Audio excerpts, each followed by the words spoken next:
love story, a real love story that happened last summer. This is the Ballad of Lismore Connor. A peaceful night in August, poetry was in the air when something happened to her that gave her quite the scare. Sat in her ancient Peugeot while waiting for her friends, parked on a street in Lismore with poems to be penned. Rap rap upon her window gave her such a dreadful fright, a young man staring at her from the darkness of the night. The car was off, the window shut, so she opened up the door, and the said young man just leaned right in, like right here. Personal space, no more.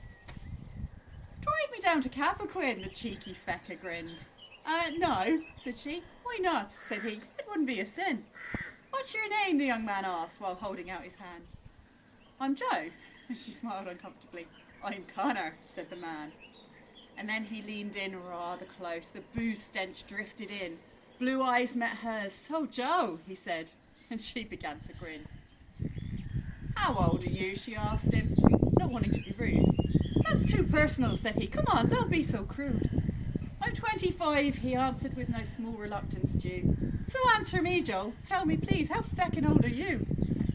"Now, Connor, that's a question you should never ask a lady," she answered, feeling that this chap was really rather shady. "Oh, come on, tell me, please, I'm only being fair. You asked the same questions, so let's set the record square." 40 next birthday, she replied. Perhaps he'd get the hint. This drunken whippersnapper couldn't want such an old bint. But Connor leaned in closer. Into her eyes he gazed and dropped a drip of Irish charm with one delightful phrase. "Joe, you're hot," said Connor. "Connor, you're drunk," she replied, trying not to piss her pants as he gazed into her eyes.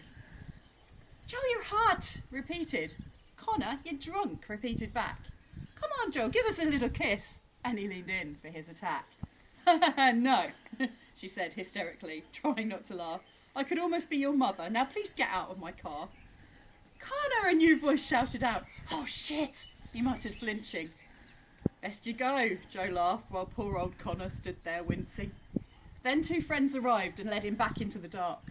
She slammed and locked the door and found a better place to park. And the moral of this story, in any town, not just Lismore, if a drunkard comes a knocking, don't open up your door.